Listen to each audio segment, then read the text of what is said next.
hello and welcome to Dying to Live. Oh, thank you for having me.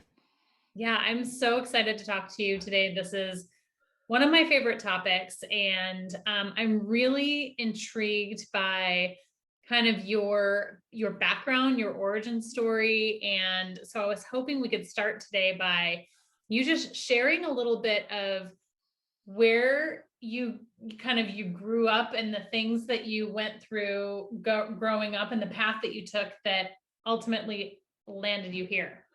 Okay, so I guess I'll keep people a little in suspense by where I am now and go back to the very beginning. And so I'm originally from Minnesota. Oh, yeah, you betcha. And I grew up in a small farming community in central Minnesota, and that's where my parents were from.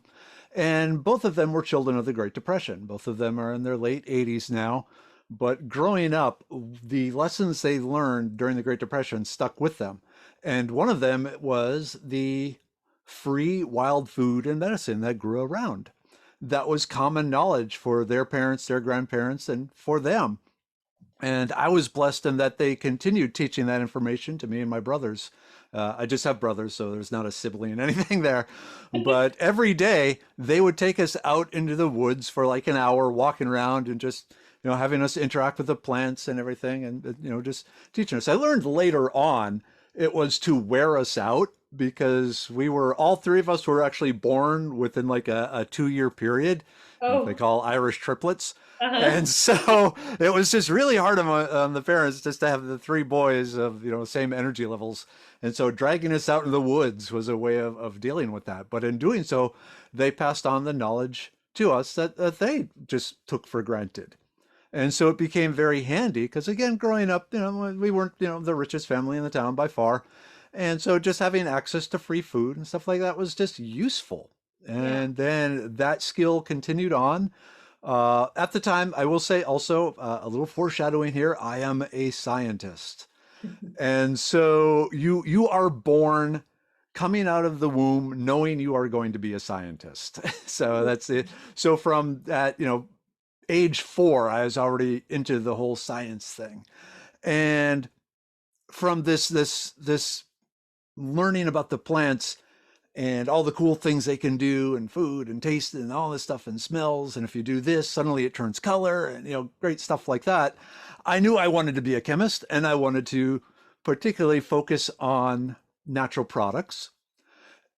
And from that, I also really decided I wanted to be a pharmaceutical scientist. I wanted to develop new medicines. I thought that was like the best thing a person could do. In my yearbook, my senior quote or the senior goal, what I want to do with my life is I want to come up with a way of stopping aging. Yeah, that's what I wrote in there. And so, and actually I got my 35th high school reunion this fall, but we'll see what happens there. Anyway, so I decided chemistry. Partially, originally I was going to be an astronaut, but I'm 6'5", and back then the top limit for an astronaut was 6'3". So it's okay. So astronauts out. Okay, back to the plants. Let's do the plants things. And so I focused on plant science and natural products, the compounds found in plants. I ended up with a master's in medicinal chemistry and a Ph.D. in physical organic chemistry. So not making molecules, but looking at molecules others have made or created or somehow found and applying them to problems where you need a chemical solution. Hmm. So again, the plan was to then go into pharmaceuticals, work for Pfizer or something like that. But then I got sidetracked by love and ended up in Houston. And in Houston, it's mainly oil. And the oil industry just dumped a ton of money in my lap and said, hey, come work for us. And they wanted me to use my knowledge of natural products to redesign a lot of generally somewhat toxic and environmentally unfriendly oil field chemicals to get the oil and gas out of the ground. And so I did that for 18 years.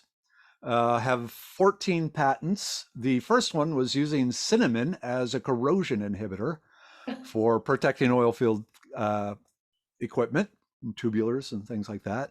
And then the last three were based on what's called biomimicry, taking sand that is normally very easily fractured and dusty, and you get dust in the air and you lead to silicosis of the lungs. basically having a spray-on self-assembling layer that mimics the oyster shell Hmm. and suddenly makes the sand super tough and doesn't release the dust and everything. And now it's much safer to use. So, but from Oh. one end to the other. So it was a lot of fun. While I was doing that, when I first moved to Texas, I also discovered, this was in 97. There wasn't a lot on the internet about places to go hiking and backpacking and kayaking and all this outdoor stuff that I loved. And so being me, I set up a website devoted to that. Every weekend I'd go explore some park or something like that and report back. And it became mildly popular. But what really got people's attention is when I started, just mentioning the different edible and medicinal plants I was finding while I was out there. Mm-hmm. That led to strangers contacting me and saying, "Hey, we're going camping next weekend. I know we're strangers, but you want to come with us?" Like, yeah, sure, let's go. You know, Wow. bad people don't camp. Yes. You know, I if agree. they're going out, yeah, there, yeah, there's not a lot of victims in the woods, especially in Texas woods, but that's a whole other topic. Uh, anyway, so started doing that, and then word got out, spread around, and then the first person to actually, the first organization to contact me was actually the Houston Arboretum. Oh, wow. So the 49 beautiful acres, big nature center in the center of Houston, and they said, "Hey, we hear you teach wild edibles. Would you be interested in doing some classes on the subject for us?" And it's like, ooh, and get money for this? Hell yeah, Fantastic. So the first year I did it, I did 4 classes, and then they became so popular that they bumped it up to 1 a month. Oh. And then to help support the people that were going through the classes, I set up my website, foragingtexas.com, which currently has 225 or so different plants and mushrooms that are edible or medicinal found in Texas. I still have another 300 to add.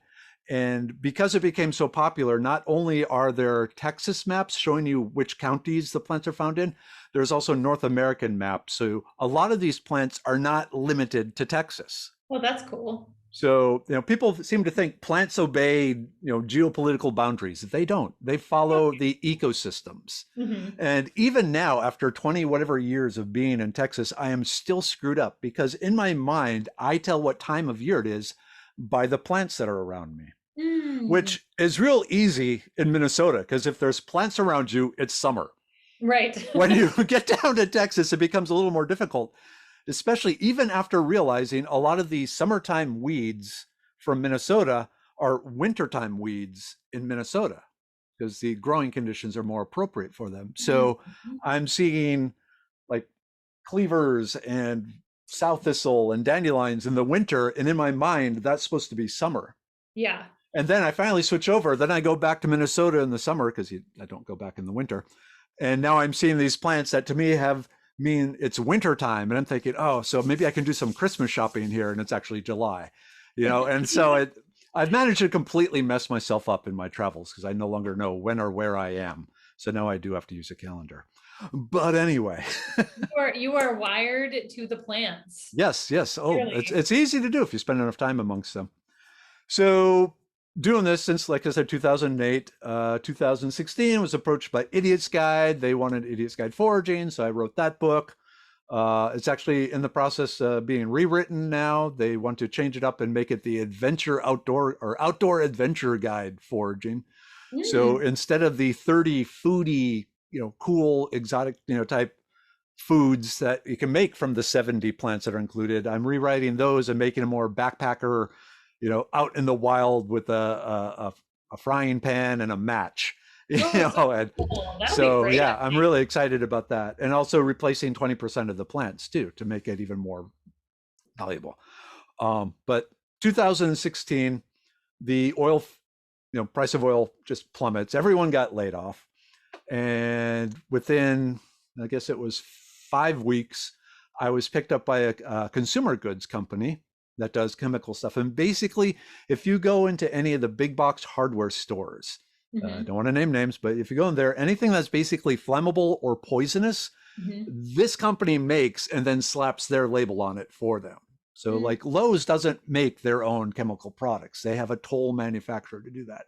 Hmm. And so I was hired by the toll manufacturer to revamp all their poisonous, inflammable chemicals like paint strippers is the key one, and make them more environmentally friendly, safer, non-damaging, but still just as effective and the same price as the harsh chemicals that you would normally use to do these tasks. Mm-hmm. And I had a lot of fun doing that. But then it just, along with that, because I was good at that, they wanted to branch into skincare products because that's a big thing. Mm-hmm. And with my herbal background, they allowed me to formulate the different skincare products and detoxifying soaps and stuff like that. So that was awesome. But then it was time to move on. And I guess in January of 2020, I was picked up by Medicine Man Plant Co. This is a startup. This is three guys in a dream of bringing back the ancient plants for modern issues. And so we have some basically three core beliefs. Is one, the normal human body that we have now is maladjusted for our modern lifestyles. We evolved in a much different world, and our body is still set to deal with that world. And since we're no longer in that world, it has led to all sorts of different health issues. Mm-hmm. I also believe that the humans and plants co-evolved with each other. So if you think for 83,000 years, our medicine was the plants and the mushrooms around us. Mm-hmm. Science has shown these things do have, medicinal benefits for it. If you think evolution, survival of the fittest, Mm-hmm. those that responded best to the plant mushrooms were the ones that are most likely the fittest and would then reproduce. Mm-hmm. And so through 83,000 generations of, passing these johns and these genes on and fine tuning the bond between us and the plants, we are genetically predisposed to respond favorably to these medicinal plants. And you know what? Could you also speak a little bit to how that might impact our ability to connect with the plants and how we can do that as we're just out and about, even in our neighborhoods? Okay. Let me just finish the last third belief here, and then we'll get Sure. onto that because I got stuff for you on that too.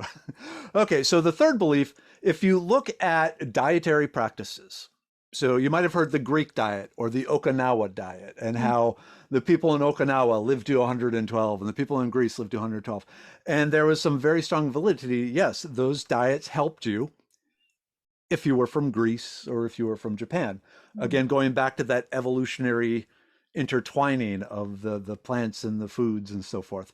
So there is a genetic component where you are predisposed for the plants of your ancestors. Mhm. However, in the last 200 years, 400 years, the globalization has brought back all the different people that were isolated around the world, and they're now back together and breeding and having kids and all this sort of thing. So this generation, maybe the last 2, 3 generations, have enough genetic diversity in them that they are kind of overcoming that limited plant evolutionary benefit and have enough of the genes to respond to a wider variety of plants in a much stronger way. Mhm. So now, as far as interacting with plants, let me. I want to. I want. Blah, blah, blah. It's going to sound like I'm going sideways and completely off topic, but bear with me here. So Okay, we're now, with you. okay, we're going to talk about people lost at sea. There's a very common occurrence. There's through the decades and through the centuries of people lost at sea that this has been scientifically shown to occur. So you got someone in a life raft floating around in the ocean for a month. They have a fishing kit. They're catching fish. They're eating the meat from the fish, at least to survive, and they're happy. But after like a month, 6 weeks or so at this, suddenly a switch gets flipped in their brain.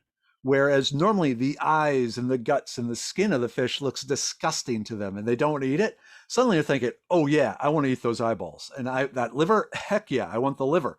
So the brain says, okay, you know what? You are missing nutrients. Mm. There are nutrients here you are not accessing. So I am going to tell you to start eating those things. Mhm. So the general belief from science, well, maybe not general, but one of the beliefs is it's olfactory. Mm. The nose is the most directly wired sensory organ to the brain. It is Mm-hmm. the shortest, most direct path. In modern lives right now, basically, when it comes to odors, we either want to get rid of the bad odors or we want to smell like something that will attract someone we want to be in our lives. Mm-hmm. Those are our two uses for odors. Everything else is just secondary, ignored, or suppressed. If Mm-hmm. you look at even the modern day hunter gatherer tribes and so forth, their sense of smell is very acute. And because they rely just as much as their eyes and their hearing and all that to interact with the environment. They've also shown that if you like the long trail hikers, those that are on the Appalachian Trail and the Pacific Coast Trail and things like that, their sense of smell improves as they're out in nature because they start relying on it more and more as, again, as another sensory organ, the way we evolve to sense our environment. Mm-hmm. Okay, now we're going to go to plants. Mm-hmm. And we know plants produce all sorts of compounds, not just trapped inside their cells, but they also release different pheromones, and not just from the flowers, but from the plant themselves. It's a very common thing. They've shown when a particular plant is being munched on by a caterpillar, it starts exuding these volatile chemicals into the air that other plants then can sense and respond to and go, okay, that's a scream. That plant is being attacked. Mm-hmm. Something is attacking that plant. I need to build up my own defenses. And Mm-hmm. so they increase, different insect repellent type compounds in the leaves and so forth, so that they don't get attacked. Now, it's not just plants of the same species that respond to those; it's all the plants around it. So, like the plants have figured out that don't just pay attention to my brother Charlie, pay attention to all these other plants that aren't related to me, because when they're screaming, I want to know about it so that I can build up these defenses. Mm-hmm. So plants are communicating with each other that way. And so there's a thought that through the olfactory senses of the brain, it's much more powerful, and the brain is much more powerful at deciphering what is in the plant. We're just not using it. But Mm. when you're out and in the garden and so forth, you're just awash in these things and you start to develop that sense. Even subconsciously, these things are starting to register in your brain again. So when I'm attracted to a specific plant, it is likely because of what they are giving off that is attracting me and causing me to pay more attention and to be Yes. connected. Yes, exactly. Your brain is recognizing there is something coming from that plant that I think I need. Mm-hmm. And so if you look at medicinal plants, the question is, well, how did people figure out that the plants were medicinal? And there's a couple of different theories, but if you actually talk to the hunter-gatherer tribes that are still around, their answer is always, the plant told me. Mm-hmm. And so Western cultures there think is, the plant had a ventriloquist voice and say, eat me because you have a runny nose. And no, the communicate, there's all different sorts of forms of communication. There's that theory that 90% of the human communication is nonverbal. Mm-hmm. Well, it's body language. It's not completely true, but there's a side to it. I mean, there's other ways of communicating. And once you spend enough time with plants and out in plants and out in nature, you start picking up the plant language, even subconsciously. Mm-hmm. I think so. We were emailing back and forth, and I think I mentioned that so I had a dream recently. I had knee surgery recently, Mm-hmm. and then very short form after I had a dream, and I had two plants in my dream basically just make themselves known to me in this dream. And I should have been prepared with what they were, but I don't remember right now. Regardless, I looked them up, and I had to do a little bit of digging because on the surface, the intended use of these plants wouldn't have been applicable, but as I started digging deeper, I realized, oh, it's for anti-inflammation and for pain and for a number of different things that would have benefited that physical ailment of mine at the time. And but I've done, a number of years of just a plant connection and a tiny bit of study in recent years. And so I think I'm a little bit more open probably to their communication. Yeah, and that helps. And it's between the plant and your brain via the nose, most likely. Even the color and things like that also play a role. But our brains are really powerful. They are designed. If you look at my bio, sometimes I describe myself as a scientist raised by wolves. Yes. And so a question I like to ask people is, what is the purpose of a wolf? And the purpose is to analyze the surroundings with their amazing sensory organs, figure out what's going on, and then transfer that information to the rest of the pack. Mm-hmm. And the eyes and the ears and the nose of the wolves is so much sharper than the humans, but we got opposable thumbs, so we rule.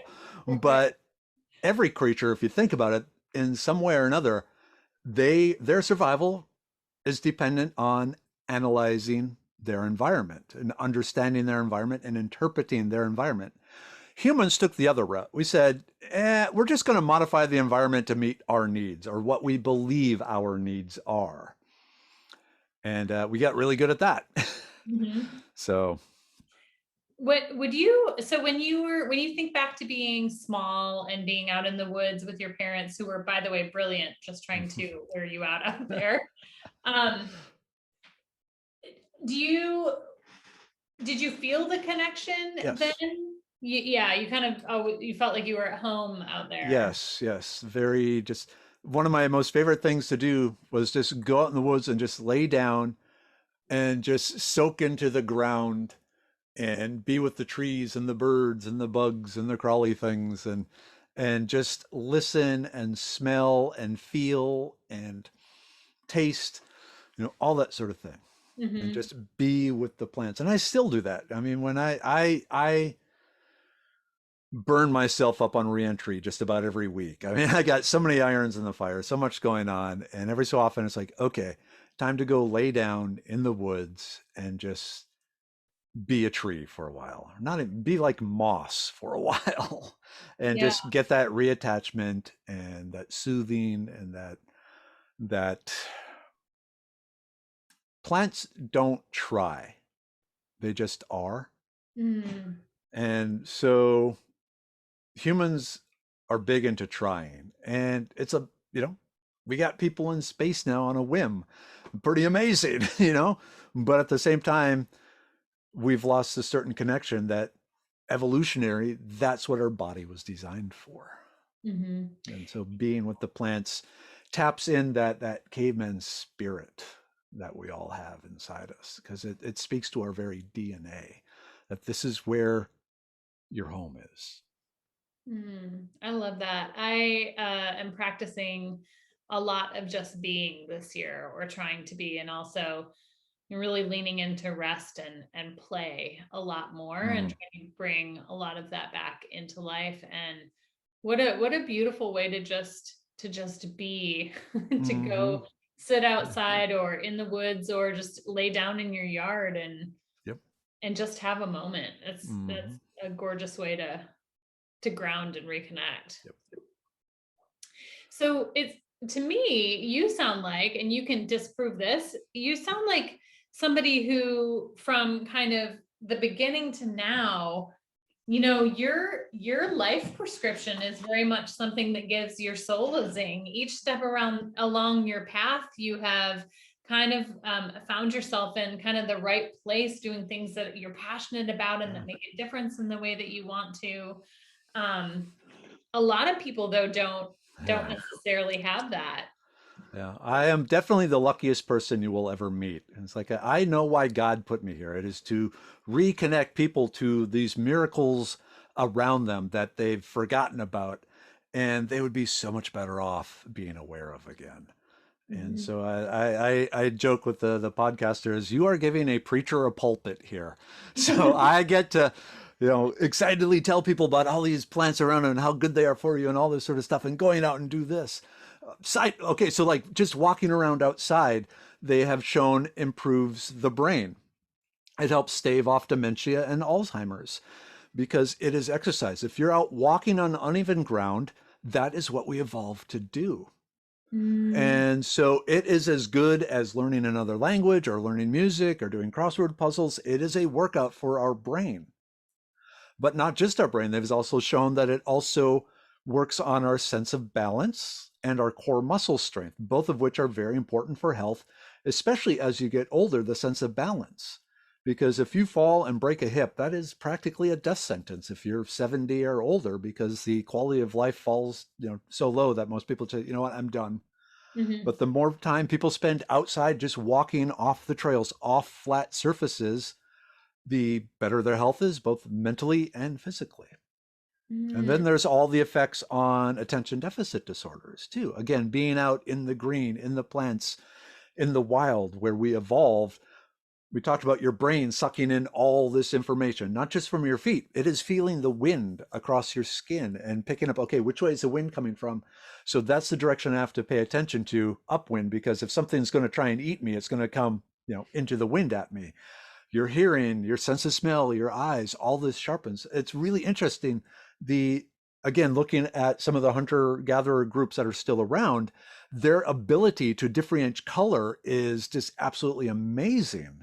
Mm. How just subtle things where to you and I would probably, okay, that's green, yeah, this is green, this is green. They're saying like this is slightly different. They can differentiate uh, colors at a finer detail because Hmm. they've trained their brain to analyze all this stuff. Mm. So by feeding all this sensory input into the brain, the way we evolved doing to keep ourselves safe and protected in a really hostile environment, we're giving our brain what it evolved to get. Now, if you're just sitting on a couch watching the latest movie, maybe eating some popcorn, like your fingertips are getting some senses, your tongue is getting some senses, your eyes are getting your ear, but you're not getting that full body interaction that you do in the wild. And so your brain just becomes a caged beast pacing back and forth going, okay, come on, come on, there's got to be more to life than this. I know there is, I deep in my soul. And so that's when a lot of attention deficit disorder type issues start coming up. They've shown Yeah, with kids, yeah, getting because them out. the sensory stimulation too that you get when you are interacting in the outdoors, I would imagine it's a more complete and a more gentle stimulation too than Hmm. all the things that barrage us on a screen all the time. Oh, very much so. Yes, yes, yes. And if you watch kids out in the woods, they invariably pick up a stick or a rock, and again, they are getting tactile sensation from their fingertips. They're playing with the stick, they're feeling the bark, they're feeling the roughness of the rock, they're feeling the smoothness of the rock. Then they start throwing rocks at things, and they've shown that the act of throwing is incredibly good for our brains because we're calculating trajectories and force and all this sort of stuff. I tell people as they get older, if they haven't learned to juggle, start teaching yourself to juggle. It's amazing brain exercise because you're learning a new skill, you're getting exercise, you're forcing your brain to analyze things in midair and adjust and all this stuff. It's really awesome. If you can get on a unicycle, even better. But hold back on that if you're already like 65 or so, unless you have good health insurance, perhaps. Do you have any other ideas that aren't unicycling or juggling? Because I don't know that either of those I want to do. My wife will vouch for dancing. So, Oh, good. West Coast swing. Now, so we actually had a huge discussion on this because she used to be a competition ballroom dancer, and about 5 weeks ago, she talked me into taking West Coast swing dance lessons with her because it's exercise and so forth. But right after we signed up, I found this really interesting study that compared. They took a group of senior citizens, 65 and older, who are generally sedentary, and said, okay, you walk, uh, was it 40 minutes, vigorous walking, 40 minutes once a day, or no, 3 times a week. You guys dance for 40 minutes 3 times a week. And then you guys do a Pilates kind of a stretching and balance exercise. And you guys just sit there doing what you're doing. And then after, I can't remember how many, it was like 6 weeks or so. I'm pulling that number out of the air. They measured the overall physical health and the cognitive abilities. And they found the people that were doing the walking actually had the best improvement in health and cognition. And so I use that to prove to my wife that say, hey, instead of doing this dance lesson, I suck at dancing. I am terrible at dancing. Um, why don't we just go for a walk every night? She hates walking. Not her thing. And like I'm 6'5", she's 4'11 and 3/4. So the leg difference is kind of tricky. Yep. So what would be a casual stroll for me is jogging for her. So that might be part of the issue. Anyway, so just getting out and walking around supposedly is better than dancing and all this. But then she, being the analytical scientist, she pointed out, well, okay, when you're walking, you can vigorously walk for 40 minutes without anyone showing you what you're doing. If you're dancing, unless you are a dancer, you have someone teaching you, you're doing steps, it's not 40 minutes continuous. And same with the Pilates, it's not 40 minutes continuous. There's stop and go and things like that. And so it's like, okay, it might just be the pure physical. But there was She's still a benefit. brilliant woman. Yeah. Yeah, I've never won an argument with her. I can see that. Yeah, yeah. Because So, oh, so with gosh, what can you tell people about, maybe they're not wanting to live the life prescription that they've been given. They're wanting to rewrite it for themselves. And you're someone that has, been so fortunate to live your soulsing for this whole time. What can you tell them about, following their path? Is there anything that they can look to the plants for in this regard? okay. So there is a thing called permaculture. And permaculture, it is permanent agriculture. It is creating a synthetic environment that all the plants produce food. And so you have from the tree layer to the smaller tree layer, the understory, the vines, the ground cover, the forbs, and the tubers. But if you look at the woods or the wild, it is no one's taking care of it. It's all working together to maintain itself, Mm-hmm. assuming there isn't drastic weather conditions and so forth like that. So with permaculture, they try and find edible plants that will work together to, they call them forming a guild, a group that works together for a common good. In the case of that, the plants are just trying to survive, and they shade each other, they protect each other, they talk to each other, they warn each other. Same thing with people. Mm. You need a tribe. You need a group of people that is working with you and looking out for you. A really good term is the circle of influence. Mm-hmm. So if you love something, you want to start finding others who love that thing too. And you Mm-hmm. start building a circle of influence. Like in my case, I love nature. I loved hiking. I love that sort of thing. And so, I started talking about hiking with other hikers and set up the webpage to help them. So helping them learn got more people going, oh, that guy knows something. Hey, tell me too. And you set up the website, but you reach out and you start to teach people your passion, because there are other people who have the same passion as you. They're not as far along as you. They're looking for a teacher. It's Mm-hmm. a saying, when the student is willing, a teacher appears. Mm-hmm. You be that teacher. You be that plant that's helping warn or protect the other plants, offering shade, and you grow, and the plants around you grow, and your circle of influence gets bigger and bigger and bigger. And suddenly, instead of a plant, you are a forest of connections and skills and all this sort of thing that just makes the world a better place and supports you, supports them, all works together. The way plants, all these different species of plants are working together. They are fighting some over the nutrients in the soil, but they're also working. If, Paul Stamets, the mushroom researcher, Mm-hmm. fascinating thing. He's shown that underneath all the plants, connecting all the roots, is a huge, the Mycelial. mycelium. Yes, thank you. Yeah. Network, and that is, transferring nutrients and stuff from plants that are need. Well, plants that need it, set on a warning. Another plant, oh yeah, you need some. I got some. They give it to you. So they aren't really fighting each other. They are working together. Mm. It's such a And so, beautiful way to think about community. yeah, they are trying. They're helping. You get the occasional jerk plants like kudzu or some invasive plant that no longer has the normal bugs that would eat it, and it starts spreading over. Like here in the Houston area right now, we have a huge problem with the shisu, the mint that you get at like Thai restaurants, Mm-hmm. because it grows fantastic here. And Mm. so now all our parks, it's just wiping out all the other plants. It's spreading because there's nothing here that eats it except people, and we can't keep it in check. So there's things like that you have to worry about. But for the most part, in a stable environment, the plants have come to an agreement. They're working together. They're helping each other.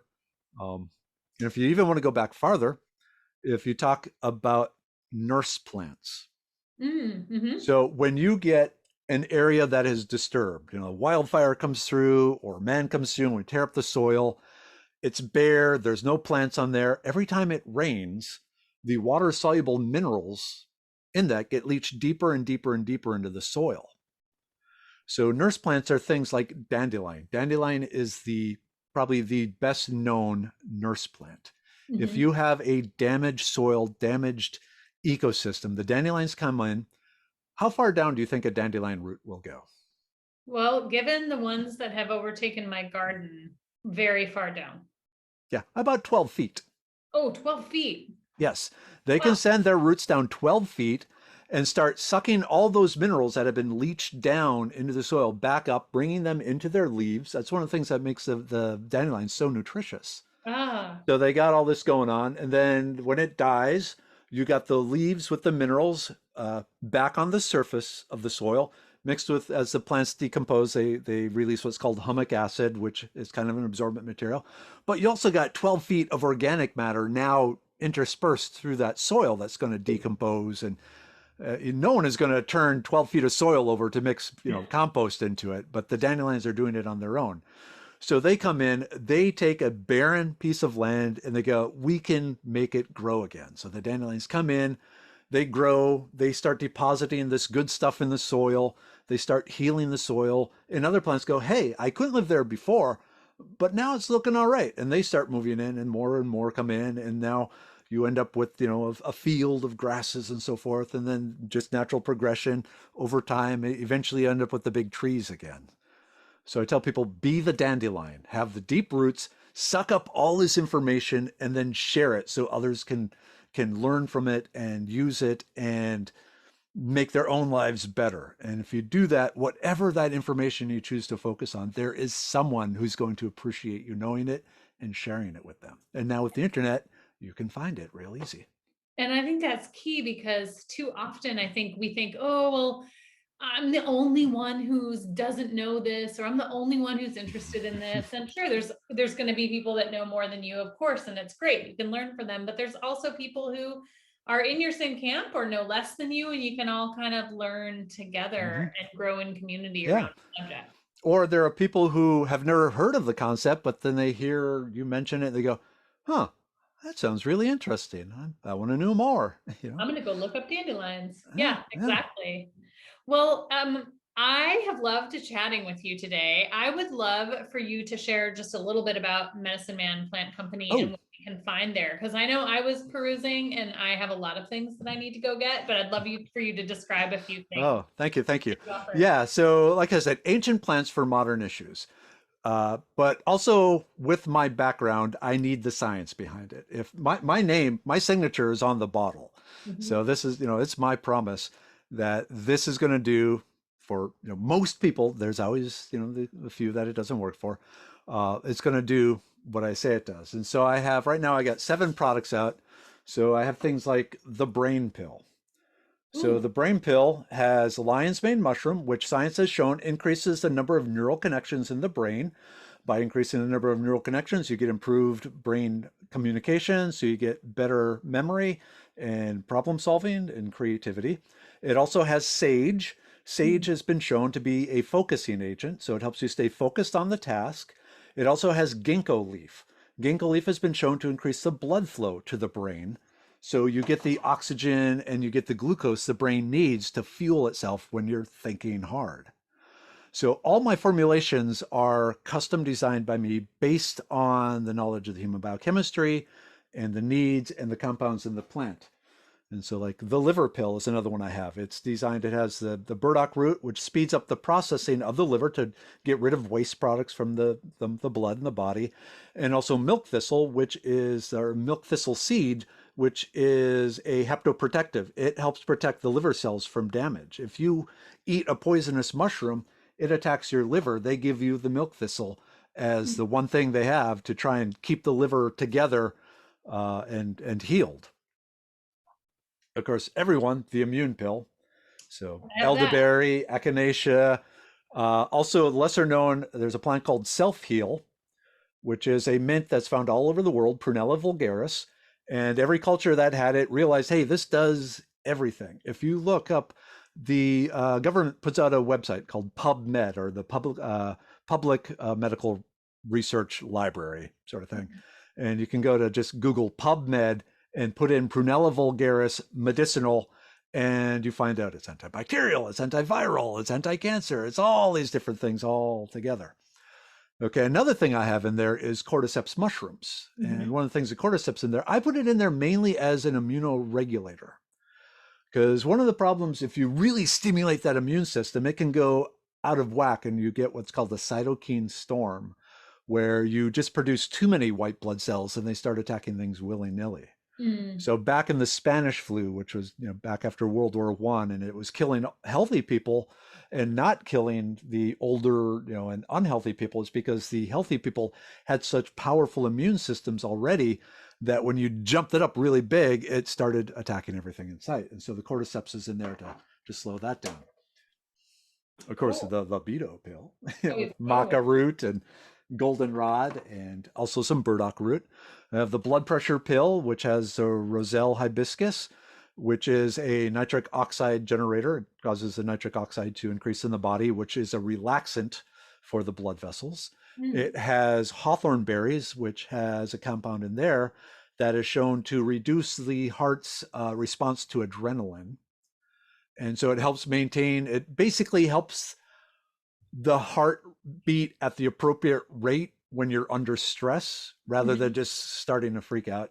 And then it has ginger, which there's some amazing antioxidants in ginger that have been shown to help convert the low density lipids, the bad fats lipids, into the high density lipids. And even if they've already played it out in your blood vessels, they can help break that up. And I know the FDA is going to come after me, because I have to say at this point, the FDA does not condone this information. Even though science has shown it, my particular products have not tested, gone under the millions of dollars of testing. So I can't make actual medical claims, but I can tell you what has been studied and found with the plants. Please talk to your doctor. Yeah. Also, the Stonebreaker pill should be out next week, and that is designed to help cleanse and flush the kidneys, keep them. The uric acid pill, which is a similar thing to the kidney stone, but in this case, it helps wash away or support the joints in a way that prevents the uric acid from gathering in them. So, gout. Yes. And I'm sure a lot of people are newly suffering with that after this past year. Yep. That was funny. Back before I was doing Medicine Man, gout was actually one of the biggest things I was asked about. It was amazing how many people suffer gout. Yeah. And then another one we have out is the Serenity pill, which is for building feelings of confidence in situations where you just want to shrivel up and hide. I will be purchasing that one. All right. I'll cut you a deal. We'll talk after the show. So yeah. And then, the goal is to have 10 products out by the end of the year. Right now, I got my second formulation for the gut pill. I have a group of testers. I test everything on, I have a group of people that have particular issues and try it out like that. And the first formulation of the gut pill they liked, but I think this one they will absolutely love beyond a shadow of a doubt. So I'm excited about that one. And then also one for blood sugar control. We'll be trying to get that out before the end of the year. Well, it's exciting to hear all the things that you have already and all the things that are coming. And besides Medicine Man, what is the website? MedicineManPlantCo.com. And where else can we find you besides? Oh boy, I'm very egotistical. So on social media, on Facebook, for the edible plants, it would be Foraging Texas. For the medicinal plants, it's MM Plant Co. No, sorry, it is Medicine Man Plant Co. for the Facebook. So medicinal plants, Medicine Man Plant Co. Edible plants, Foraging Texas. On Instagram, the edible plants are Merriwether Forager. The medicinal plants are MM Plant Co. On YouTube, it is Dr. Merriwether, Merriwther, And there's over 100 hours of videos on plants and science and everything like that. Um, just to go sideways for a second, one of my favorite things I did was track a grain of sand from the stream behind our house all the way back to the Big Bang. No way. Yeah, explaining all the different steps that were involved in, where did the sand come from? How did the sand get there? How was the silicon, all this. Oh, I love that one. But, That yeah. is so amazing. So, I yeah, know. in an hour I cover, yeah. I know what I'm doing later tonight. Oh, yeah, yeah. It's that one and the one where I talk about grapes, wild grapes, and drink a whole bottle of wine doing it. Those two are the most popular ones. It's like drunk history, but yeah. foraging. Yep. Amazing. So, thank you. but yeah, so there's that. Those are the main ones. But the Foraging Texas website, www.foragingtexas.com, that's kind of the hub of everything. If you go there, you can find all this other stuff. And then, of course, if you're in Texas, I teach classes just about every weekend all over Texas. And then also I give a lot of Zoom presentations and things like that. So a whole bunch of podcasts. I try and do at least one podcast a week. Thank you for having me. So, and talking and every podcast has its own flavor and its own interest. So there's some overlap, but there's also a lot of different stuff. Like earlier today, I actually had a great conversation with a podcaster from India and talking, historical and how to use a plant. And yeah, it was just a lot of fun. He hit me with a lot of questions I hadn't had before. So that's always exciting. Yeah. Kind of like what you did tonight. Great. Yeah. And, it's really fun too, that we can find you in so many different places and consume your knowledge in so many different ways. So thanks for doing what you do and, being willing to be here and chat with us. It's been a ton of fun. Oh, you gave a preacher a pulpit. How can I say no? Thank you so much. Thank Mark. you.